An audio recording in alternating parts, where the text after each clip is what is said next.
चलिए सुनते हैं मुंशी प्रेमचंद की कहानी बड़े बाबू। मेरे यानी भावना के साथ 365 दिन, कई घंटे और कई मिनट की लगातार और अनथक दौड़ धूप के बाद मैं आखिर अपनी मंजिल पर धड़ से पहुंच गया। बड़े बाबू के दर्शन हो गए।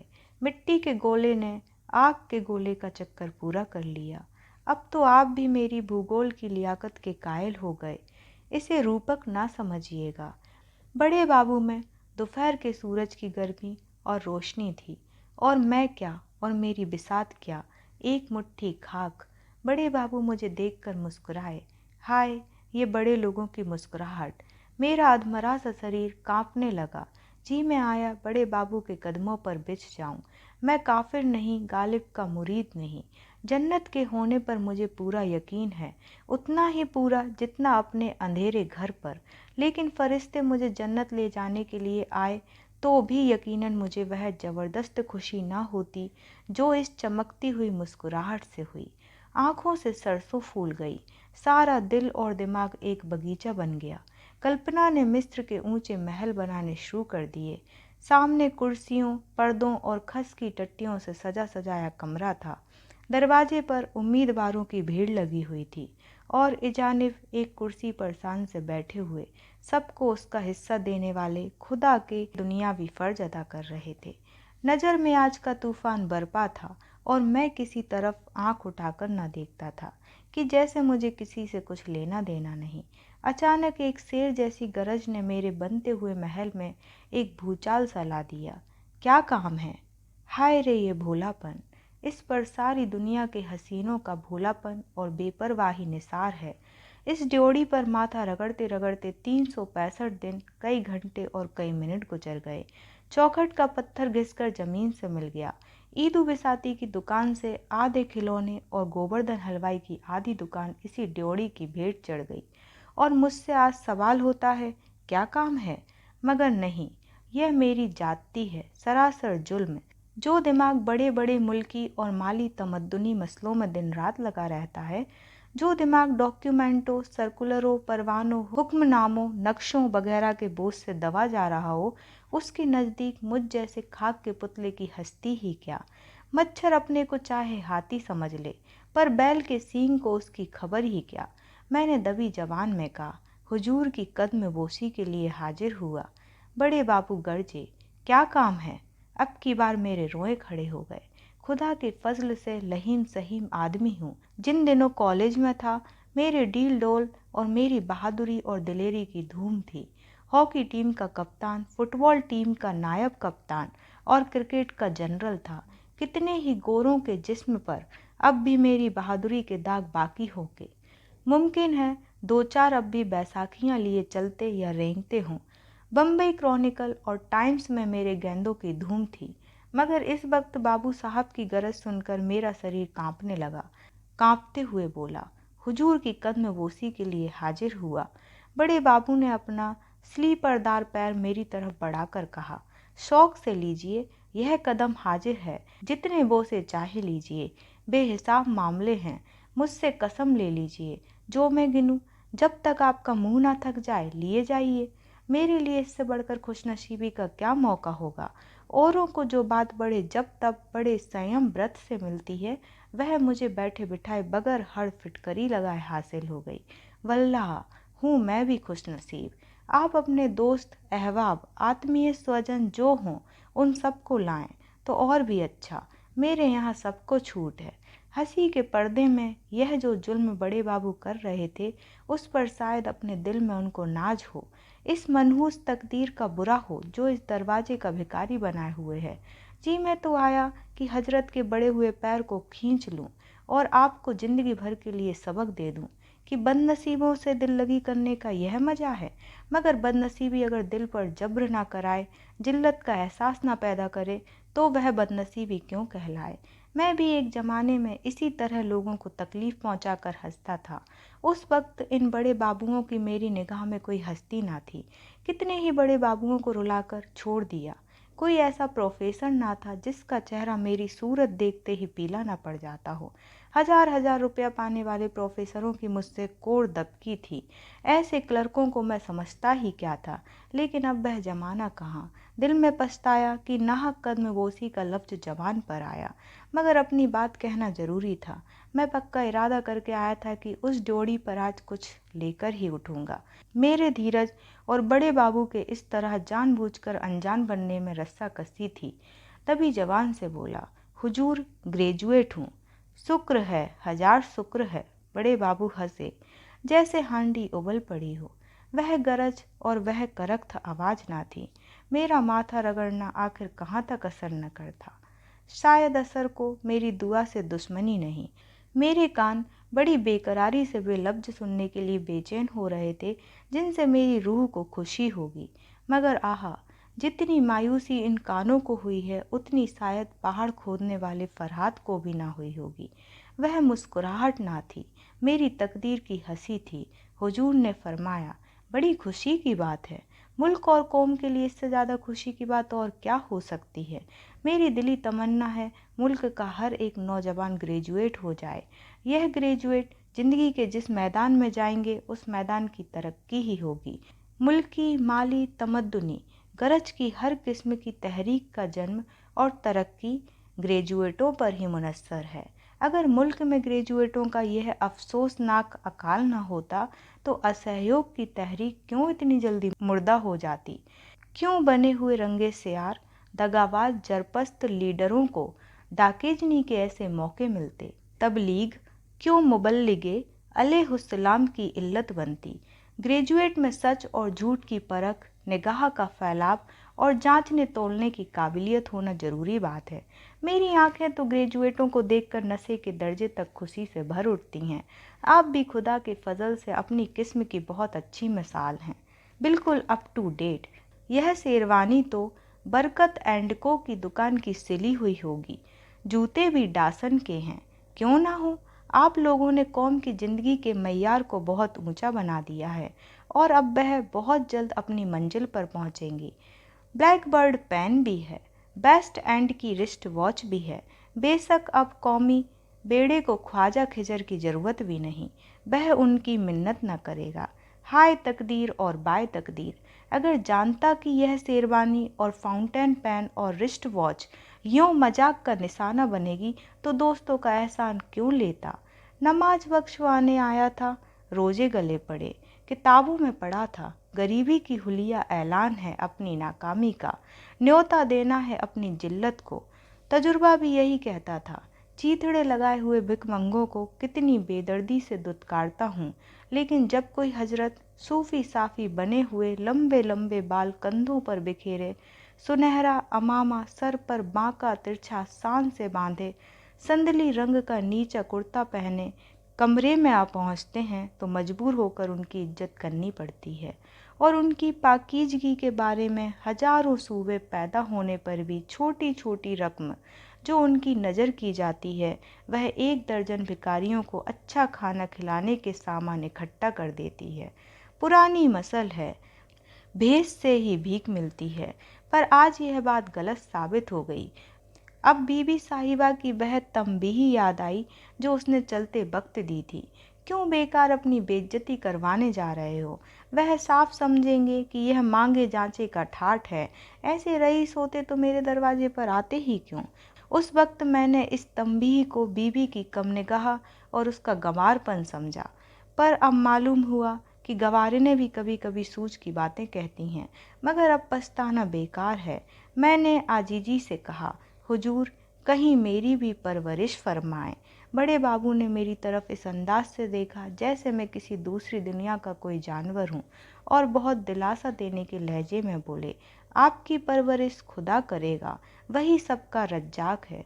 दुनिया जब से शुरू हुई तब से तमाम शायर, हकीम और औलिया यही सिखाते आए हैं कि खुदा पर भरोसा रख, और हम हैं कि उनकी हिदायत को भूल जाते हैं। लेकिन खैर, मैं आपको नेक सलाह देने में कंजूसी ना करूँगा। आप एक अखबार निकाल लीजिए। यकीन मानिए इसके लिए बहुत ज़्यादा पढ़े लिखे होने की ज़रूरत नहीं, और आप तो खुदा के फजल से ग्रेजुएट हैं। स्वादिष्ट तिलाओं और स्तंभन बटियों के नुस्खे लिखिए। तिब्बे अकबर में आपको हजारों नुस्खे मिलेंगे। लाइब्रेरी जाकर नकल कर लाइए और अखबार में नए नाम से छापिए। कोक शास्त्र तो आपने पढ़ा ही होगा, अगर ना पढ़ा हो तो एक बार पढ़ जाइए और अपने अखबार में शादी के मर्जों के तरीके लिखिए। कामेंद्रिय के नाम जितने ज़्यादा आ सकें बेहतर है। फिर देखिए कैसे डॉक्टर और प्रोफेसर और डिप्टी कलेक्टर आपके भक्त हो जाते हैं। इसका ख्याल रहे कि यह काम हकीमाना अंदाज से किया जाए। व्यापारी और हकीमाना अंदाज में थोड़ा फ़र्क है। व्यापारी सिर्फ अपनी दवाओं की तारीफ करता है, हकीम परिभाषाओं और सूक्तियों को खोलकर अपने लेखों को इल्मी रंग देता है। व्यापारी की तारीफ से लोग चिढ़ते हैं, हकीम की तारीफ भरोसा दिलाने वाली होती है। अगर इस मामले में कुछ समझने बूझने की ज़रूरत हो तो रिसाला दरवेश हाजिर हैं। अगर इस काम में आपको कुछ दिक्कत मालूम होती है तो स्वामी श्रद्धानंद की खिदमत में जाकर शुद्धि पर आमादगी जाहिर कीजिए। फिर देखिए आपकी कितनी खातिर तवाजो होती है। इतना समझाए देता हूँ कि शुद्धि के लिए फ़ौरन तैयार ना हो जाइएगा। पहले दिन तो 2-4 हिंदू धर्म की किताबें मांग लीजिएगा। एक हफ्ते के बाद जाकर कुछ ऐतराज़ कीजिएगा, मगर ऐतराज़ ऐसे हों जिनका जवाब आसानी से दिया जा सके। इससे स्वामी जी को आपकी छानबीन और जानने की ख्वाहिश का यकीन हो जाएगा। बस आपकी चांदी है। आप इसके बाद इस्लाम की मुखालिफत पर 2-1 मजमून या मजमूनों का सिलसिला किसी हिंदू रिसाले में लिख देंगे तो आपकी ज़िंदगी और रोटी का मसला हल हो जाएगा। इससे भी सरल एक नुस्खा है, तबलीगी मिशन में शरीक हो जाइए। किसी हिंदू औरत, खासकर नौजवान बेवा, पर डोरे डालिए। आपको यह देखकर हैरत होगी कि वह कितनी आसानी से आपसे मोहब्बत करने लग जाती है। आप उसकी अंधेरी ज़िंदगी के लिए एक मिसाल साबित होंगे। वह उज नहीं करती, शौक़ से इस्लाम कबूल कर लेगी। बस अब आप शहीदों में दाखिल हो जाएं। अगर ज़रा एहतियात से काम करते हैं तो आपकी ज़िंदगी बड़े चैन से गुजरेगी। एक ही खेबे में दीनो दुनिया दोनों ही पार हैं। जनाब लीडर बन जाएंगे। वल्लाह एक हफ्ते में आपका शुमार नामी गरामी लोगों में होने लगेगा। दीन के सच्चे पैरोकार, हजारों सीधे साधे मुसलमान आपको दीन की डूबती हुई किश्ती का मल्लाह समझेंगे। फिर खुदा के सिवा और किसी को खबर ना होगी कि आपके हाथ क्या आता है और वह कहाँ जाता है। और खुदा कभी राज नहीं खोला करता, यह आप जानते ही हैं। ताज्जुब है कि इन मौक़ों पर आपकी निगाह क्यों नहीं जाती। मैं तो बुढ़ा हो गया और अब कोई नया काम नहीं सीख सकता, वरना इस वक्त लीडरों का लीडर होता। इस आग की लपट जैसे मजाक ने जिस्म में शोले पैदा कर दिए। आंखों से चिंगारियां निकलने लगीं। धीरज हाथ से छूटा जा रहा था, मगर कहरे दरवेश बढ़ जाने दरवेश। भिखारी का गुस्सा अपनी जान पर के मुताबिक सिर झुकाकर खड़ा रहा। जितनी दलीलें दिमाग में कई दिनों से चुन चुन कर रखी थीं, सब धरी रह गईं। बहुत सोचने पर भी कोई नया पहलू ध्यान में ना आया। यूँ खुदा के फजल से बेवकूफ़ या कुंद जेहन नहीं हूँ, अच्छा दिमाग पाया है। इतने सोच विचार से कोई अच्छी सी गज़ल हो जाती, पर तबीयत ही तो है, ना लड़ी। इत्तेफाक से जेब में हाथ डाला तो अचानक याद आ गया कि सिफारिशी खतों का एक पोथा भी साथ लाया हूँ। रौब का दिमाग पर क्या असर पड़ता है, इसका आज तजुर्बा हो गया। उम्मीद से चेहरा फूल की तरह खिल उठा। खतों का पुलिंदा हाथ में लेकर बोला, हुजूर ये चंद खत हैं, इन्हें मुलाहिजा फरमा लें। बड़े बाबू ने बंडल लेकर मेज पर रख दिया और उस पर एक उड़ती हुई नज़र डालकर बोले, आपने अब तक इन मोतियों को क्यों छिपा रखा था। मेरे दिल में उम्मीद की खुशी का एक हंगामा बरपा हो गया। जबान जो बंद थी खुल गई। उमंग से बोला, हुजूर की शान शौकत ने मुझ पर इतना रोब डाल दिया कि कुछ ऐसा जादू कर दिया कि मुझे इन खतों की याद ना रही। हुजूर से मैं बिना नमक मिर्च लगाए सच सच कहता हूँ कि मैंने इनके लिए किसी तरह की कोशिश या सिफारिश नहीं पहुँचाई, किसी तरह की दौड़ भाग नहीं की। बड़े बाबू ने मुस्कुरा कर कहा, अगर आप इनके लिए ज़्यादा से ज़्यादा दौड़ भाग करने में भी अपनी ताकत खर्च करते तो भी मैं आपको इसके लिए बुरा भला ना कहता। आप बेशक बड़े खुशनसीब हैं कि यह नायाब चीज़ आपको बेमांग मिल गई। इसे ज़िंदगी के सफ़र का पासपोर्ट समझिए। वाह, आपको खुदा के फजल से एक कद्रदान नसीब हुए। आप जहीन हैं, सीधे सच्चे हैं, बेलोस हैं, फर्मा बरदार हैं उफ़्फ़ो, आपके गुणों की तो कोई इंतहा ही नहीं है। कसम खुदा की, आप में तो तमाम भीतरी और बाहरी कमाल भरे हुए हैं। आप में सूझबूझ, गंभीरता, सच्चाई, चौकसी, कुलीनता, शराफत, बहादुरी सभी गुण मौजूद हैं। आप तो नुमाइश में रखे जाने के काबिल मालूम होते हैं। दुनिया आपको हैरत की निगाह से देखे तो दांतों तले उंगली दबाए। आज किसी भले का मुंह देखकर उठा था कि आप जैसे पाकीज़ा आदमी के दर्शन हुए। यह वे गुण हैं जो जिंदगी के हर एक मैदान में आपको औरत की चोटी तक पहुंचा सकते हैं। सरकारी नौकरी आप जैसे गुणियों की शान के खिलाफ है। आपको यह कब गवारा होगा? इस दायरे में आते ही आदमी बिल्कुल जानवर बन जाता है। बोलिए, आप इसे मंजूर कर सकते हैं? हरगिज नहीं, मैंने डरते डरते कहा। जनाब, जरा इन लफ्ज़ों को खोलकर समझा दीजिए। आदमी के जानवर बन जाने से आपकी क्या मंशा है? बड़े बाबू ने त्योरी चढ़ाते हुए कहा। ये तो कोई पेचीदा बात ना थी जिसका मतलब खोलकर बतलाने की ज़रूरत हो। तब तो मुझे बात करने के अपने ढंग में कुछ तरमीम करनी पड़ेगी। इस दायरे के उम्मीदवारों के लिए सबसे ज़रूरी और लाजमी सिफत सूझबूझ है। मैं नहीं कह सकता कि मैं जो कुछ कहना चाहता हूँ वह इस लफ्ज़ से अदा होता है या नहीं। इसका अंग्रेजी लफ्ज़ है इंट्यूशन, इशारे के असली मतलब को समझना। मसलन, अगर सरकार बहादुर यानी हाकिम जिला को शिकायत हो कि आपके इलाके में इनकम टैक्स कम वसूल होता है, तो आपका फ़र्ज़ है कि उसमें अंधाधुंध इजाफा करें, आमदनी की परवाह ना करें। आमदनी का बढ़ना आपकी सूझबूझ पर मुनहसर है। एक हल्की सी धमकी काम कर जाएगी और इनकम टैक्स दुगना तिगना हो जाएगा। यकीनन आपको इस तरह अपना ज़मीर बेचना गवारा ना होगा। मैंने समझ लिया कि मेरा इम्तिहान हो रहा है। आशिकों जैसे जोश और सरगर्मी से बोला, मैं तो इसे ज़मीर बेचना नहीं समझता। यह तो नमक का हक है। मेरा ज़मीर इतना नाजुक नहीं है। बड़े बाबू ने मेरी तरफ कद्रदानी की निगाह से देखकर कहा, शाबाश, मुझे तुमसे ऐसे ही जवाब की उम्मीद थी। आप मुझे होनहार मालूम होते हैं, लेकिन शायद ये दूसरी शर्त आपको मंजूर ना हो। इस दायरे के मुरीदों के लिए दूसरी शर्त यह है कि वह अपने को भूल जाएं। कुछ आया आपकी समझ में? मैंने दबी जबान में कहा, जनाब को तकलीफ़ होगी, मगर ज़रा इसको फिर खोलकर बतला दीजिए। बड़े बाबू ने त्योरियों पर बल देते हुए कहा, जनाब, यह बार बार का समझाना मुझे बुरा मालूम होता है। मैं इससे ज़्यादा आसान तरीके पर ख्यालों को जाहिर नहीं कर सकता। अपने को भूल जाना बहुत ही आम मुहावरा है। अपनी खुदी को मिटा देना, अपनी शख्सियत को फना कर देना, अपनी पर्सनालिटी को ख़त्म कर देना। आपकी बजा कजा से, आपके बोलने बात करने के ढंग से, आपके तौर तरीक़ों से आपकी हिंदियत मिट जानी चाहिए। आपके मजहबी, अखलाकी और तमद्दुनी असरों का बिल्कुल गायब हो जाना ज़रूर है। मुझे आपके चेहरे से मालूम हो रहा है कि इस समझाने पर भी आप मेरा मतलब नहीं समझ सके। सुनिए, आप गालिबन मुसलमान हैं। शायद आप अपने अकीदों में बहुत पक्के भी हों। आप नमाज और रोज़े के पाबंद हैं? मैंने फ़क्र से कहा, मैं इन चीज़ों का उतना ही पाबंद हूँ जितना कोई मौलवी हो सकता है।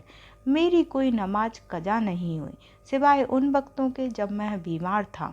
बड़े बाबू ने मुस्कुरा कर कहा, यह तो आपके अच्छे अखलाक ही कह देते हैं, मगर इस दायरे में आकर आपको अपने अकीदे और अमल में बहुत कुछ काट छांट करनी पड़ेगी। यहाँ आपका मजहब मजहबियत का जामा अख्तियार करेगा।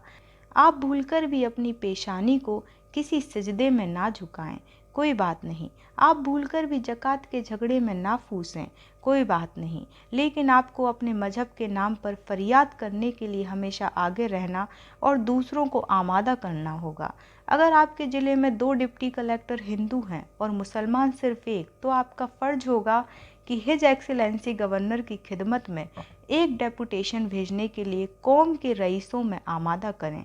अगर आपको मालूम हो कि किसी म्यूनिसिपैलिटी ने कसाईयों को शहर से बाहर दुकान रखने की तजवीज़ पास कर दी है, तो आपका फ़र्ज होगा कि कौम के चौधरियों को उस म्यूनिसिपैलिटी का सिर तोड़ने के लिए तहरीक करें। आपको सोते जागते, उठते बैठते जात पात का राग अलापना चाहिए। मसलन, इम्तिहान के नतीजों में अगर आपको मुसलमान विद्यार्थियों की संख्या मुनासिब से कम नज़र आए, तो आपको फ़ौरन चांसलर के पास एक गुमनाम खत लिख भेजना होगा कि इस मामले में ज़रूर ही सख्ती से काम लिया गया है। यह सारी बातें उसी इंट्यूशन वाली शर्त के भीतर आ जाती हैं। आपको साफ साफ शब्दों में या इशारों से यह काम करने के लिए हिदायत ना की जाएगी। सब कुछ आपकी सूझबूझ पर मुनहसर होगा। आप में यह जौहर होगा तो आप एक दिन जरूर ऊंचे ओहदे पर पहुंचेंगे। आपको जहां तक मुमकिन हो अंग्रेजी में लिखना और बोलना पड़ेगा। इसके बगैर हुक्काम आपसे खुश ना होंगे, लेकिन कौमी जवान की हिमायत और प्रचार की सदा आपकी जवान से बराबर निकलती रहनी चाहिए। आप शौक से अखबारों का चंदा हजम करें, मंगनी की किताबें पढ़ें, चाहे वापसी के वक्त किताब के फट चित जाने के कारण आपको माफ़ी ही क्यों ना मांगनी पड़े, लेकिन जवान की हिमायत बराबर जोरदार तरीके से करते रहिए। खुलासा यह है कि आपको जिसका खाना उसका गाना होगा। आपको बातों से, काम से और दिल से अपने मालिक की भलाई में और मजबूती से उसको जमाए रखने में लगे रहना पड़ेगा। अगर आप यह ख्याल करते हो कि मालिक की खिदमत के जरिए कौम की खिदमत ही करूँगा, तो यह झूठ बात है, पागलपन है, हिमाकत है। आप मेरा मतलब समझ गए होंगे। फरमाइए, आप इस हद तक अपने को भूल सकते हैं? मुझे जवाब देने में ज़रा देर हुई। सच यह है कि मैं भी आदमी हूँ और 20वीं सदी का आदमी हूँ। मैं बहुत जागा हुआ ना सही, मगर बिल्कुल सोया हुआ भी नहीं हूँ। मैं भी अपने मुल्क और कौम को बुलंदी पर देखना चाहता हूँ। मैंने तारीख पढ़ी है और उससे इसी नतीजे पर पहुँचा हूँ कि मजहब दुनिया में सिर्फ एक है और उसका नाम है दर्द। मजहब की मौजूदा सूरत धड़ेबंदी के सिवाय और कोई हैसियत नहीं रखती। खतने या चोटी से कोई बदल नहीं जाता। पूजा के लिए कलीसा, मस्जिद, मंदिर की मैं बिल्कुल ज़रूरत नहीं समझता। हाँ, यह मानता हूँ कि घमंड और खुदगर्जी को दबाए रखने के लिए कुछ करना ज़रूरी है। इसलिए नहीं कि उससे मुझे जन्नत मिलेगी या मेरी मुक्ति होगी, बल्कि सिर्फ इसलिए कि मुझे दूसरों के हक छीनने से नफरत होगी। मुझ में खुद ही का खासा जुझ मौजूद है। यूँ अपनी खुशी से कहिए तो आपकी जूतियाँ सीधी करूँ, लेकिन हुकूमत बर्दाश्त नहीं। महकूम बनना शर्मनाक समझता हूँ। किसी गरीब को जुल्म का शिकार होते देखकर मेरे खून में गर्मी पैदा हो जाती है। किसी से दबकर रहने से मर जाना बेहतर समझता हूँ, लेकिन ख्याल हालतों पर तो फतह नहीं पा सकता। रोजी फिक्र तो सबसे बड़ी है। इतने दिनों के बाद बड़े बाबू की निगाहें कर्म को अपनी ओर मुड़ते देखकर मैं इसके सिवा कि अपना सिर झुका दूं दूसरा कर ही क्या सकता था। बोला, जनाब, मेरी तरफ से भरोसा रखें। मालिक की खिदमत में अपनी तरफ से कुछ उठा ना रखूँगा। गैरत को फना कर देना होगा। मंजूर। शराफत के जज्बों को उठाकर ताक पर रख देना होगा। मंजूर। मुखबरी करनी पड़ेगी। मंजूर।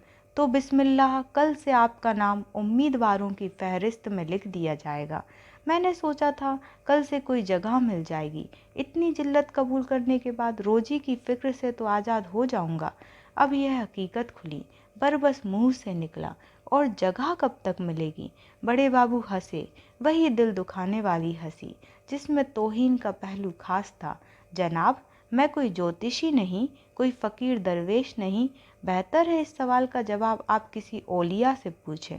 दस्तरखान बिछा देना मेरा काम है। खाना आएगा और वह आपके हलक में जाएगा। यह पेशीन गोई मैं नहीं कर सकता। मैंने मायूसी के साथ कहा, मैं तो इससे बड़ी इनायत का मुंतजिर था। बड़े बाबू कुर्सी से उठकर बोले, कसम खुदा की, आप पहले दर्जे के कूड़मगज आदमी हैं। आपके दिमाग में पूरा भूसा भरा है। दस्तरखान का आ जाना आप कोई छोटी बात समझते हैं? इंतज़ार का मज़ा आपकी निगाह में कोई चीज़ ही नहीं। हालांकि इंतज़ार में इंसान उम्रें गुजार सकता है। अमलों से आपका परिचय हो जाएगा। मामले बिठाने, सौदे पटाने के सुनहरे मौके हाथ आएंगे। हुक्काम के लड़के पढ़ाइए। अगर गंडे तावीज़ का फ़न सीख लीजिए तो आपके हक में बहुत मुफीद हो। कुछ हकीमी भी सीख लीजिए। अच्छे होशियार सुनारों से दोस्ती पैदा कीजिए, क्योंकि आपको उनसे अक्सर काम पड़ेगा। हुक्काम की औरतें आप ही के मार्फत अपनी ज़रूरतें पूरी कराएंगी। मगर इन सब लटकों से ज़्यादा कारगर एक और लटका है। अगर वह हुनर आप में है तो यकीनन आपके इंतज़ार की मुद्दत बहुत कुछ कम हो सकती है। आप बड़े बड़े हाकिमों के लिए तफरीह का सामान जुटा सकते हैं। बड़े बाबू मेरी तरफ कनखियों से देखकर मुस्कुराए। तफरीह के सामान से उनका क्या मतलब है, ये मैं ना समझ सका, मगर पूछते हुए भी डर लगता था कि कहीं बड़े बाबू बिगड़ ना जाएं और फिर मामला ख़राब हो जाए। एक बेचैनी की सी हालत में ज़मीन की तरफ ताकने लगा। बड़े बाबू ताड़ तो गए कि इसकी समझ में मेरी बात ना आई, लेकिन अब की उनकी त्योरियों पर बल नहीं पड़े, ना ही उनके लहजे में हमदर्दी की झलक फरमाई। यह तो गैर मुमकिन है कि आपने बाजार की सैर न की हो, मैंने शर्माते हुए कहा। नहीं हुजूर, बंदा इस कूचे को बिल्कुल नहीं जानता। बड़े बाबू, तो आपको इस कूचे की खाक छाननी पड़ेगी। हाकिम भी आंख कान रखते हैं। दिन भर की दिमागी थकान के बाद स्वभावतः रात को उनकी तबीयत तफरीह की तरफ झुकती है। अगर आप उनके लिए आंखों को अच्छा लगने वाले रूप और कानों को भाने वाले संगीत का इंतजाम सस्ते दामों पर कर सकें तो। मैंने किसी कदर तेज होकर कहा, आपका कहने का मतलब यह है कि मुझे रूप की मंडी की दलाली करनी पड़ेगी? बड़े बाबू, तो आप तेज क्यों होते हैं? अगर अब तक इतनी छोटी सी बात आप नहीं समझे तो यह मेरा कसूर है, यह आपकी अक्ल का। मेरे जिस्म में आग लग गई। जी में आया कि बड़े बाबू को जूजुत्सु के 2-4 हाथ दिखाऊं, मगर घर की बेसरो सामानी का ख्याल आ गया। बीबी की इंतजार करती हुई आंखें और बच्चों की भूखी सूरतें याद आ गईं। जिल्लत का एक दरिया हलक से नीचे ढकेलते हुए बोला, जी नहीं, मैं तेज नहीं हुआ था। ऐसी बेअदबी मुझसे नहीं हो सकती। आंखों में आंसू भरकर, ज़रूरत ने मेरी गैरत को मिटा दिया है। आप मेरा नाम उम्मीदवारों में दर्ज कर दें। हालात मुझसे जो कुछ कराएंगे वह सब करूँगा और मरते दम तक आपका एहसानमंद रहूँगा। और यहाँ कहानी समाप्त होती है।